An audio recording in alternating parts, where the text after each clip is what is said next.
Stempeltechniken für Hintergründe. Ein ganz tolles Thema. Heute bleibt die Küche kalt. Ich zeige dir meine persönlichen Top 10 an Stempeltechniken, ganz speziell für Hintergründe. Es gibt dann sicher nochmal Top 10 für alle möglichen Stempeltechniken zur Gestaltung.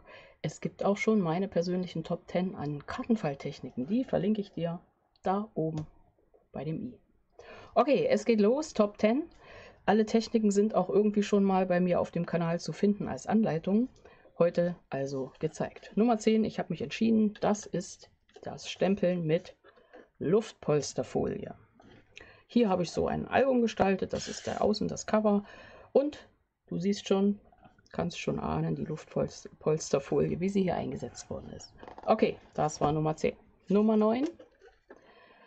Das ist für mich Gestalten mit Strukturpaste. Das kann man genauso gut mit Motiven machen, aber hier sage ich mal so, das sind für mich schon Hintergrundtechniken. Also Strukturpaste. Auch da gibt es Anleitungen. Es gibt tolle Strukturpaste von Stampin' Up, matt und glänzend. Hier siehst du schon den Schimmer. Glänzend, genau. Nummer 8 habe ich für mich entschieden, ist Maskieren oder Abdecken. Also das bedeutet, etwas Dinge in den Hintergrund treten lassen. Das siehst du hier. Vielleicht, wie das gestaltet ist. Etwas geht in den Hintergrund hinter mein Stempelmotiv. Ja, das ist für mich die Nummer 8. Nummer 7, Aquarelltechnik. Und an dieser Stelle sage ich dir, pass ganz besonders auf. Am Ende, es könnte ein Gewinnspiel geben, was sich wieder aus Fehlern resultiert. Wir schauen. Okay, also aufpassen. Nummer 7, Aquarelltechnik für mich. Hier hinten habe ich die Salz-Aquarelltechnik und du siehst schon, ich bin ein bisschen verdreht. Die 8, die 7 hier meine Technik hat versagt, weil ich sie nicht bedient habe. Nummer 7 ist Aquarelltechnik. Kannst du wunderschöne Hintergründe gestalten, hier mit Salz. Nummer 6, fast ähnlich, aber doch ganz anders, ist die Alkoholtechnik. In dem Fall mit den Stampin' Blends, mit den Alkoholmarkern kannst du wunderschöne Hintergründe gestalten und dann weiter zu Karten verwenden in unterschiedlichen Formen. Für mich die Nummer 6. Und auch da hätte ich wahrscheinlich jemanden gebraucht, der hier dreht. Nummer 5. Ich bin hier immer noch bei den Alkoholmarkern. Drehen wir weiter. Nummer 5, die Acrylblock-Technik. Ganz tolle Technik, bin total begeistert, wie unterschiedlich man damit Hintergründe gestalten kann und aufpeppen kann.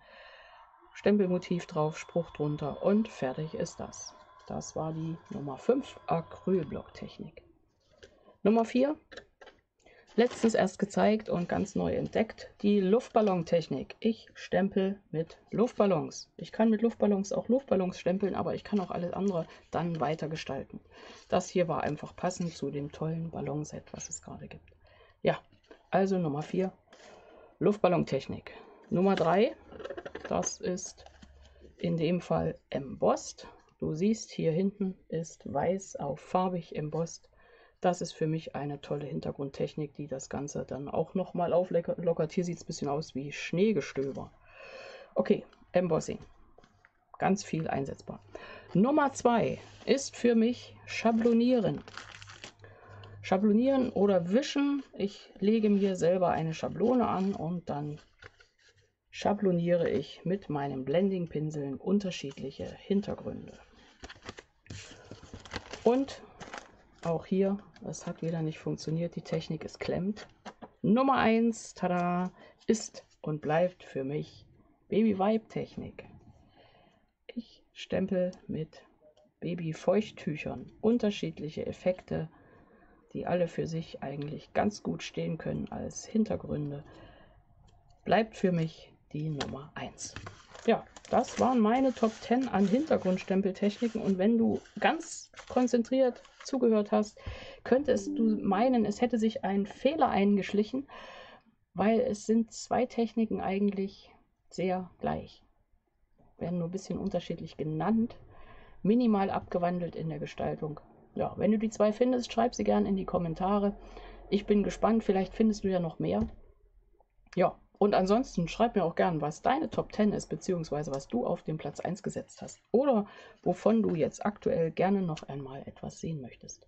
meine persönlichen Top 10 an Stempeltechniken für Hintergründe. Sorry, dass das Gerät geklemmt hat, da werde ich nächstens einen Techniker holen, der das dann bedient. Okay, hier geht es weiter mit noch mehr Anleitungen und dann wird auch richtig gebastelt.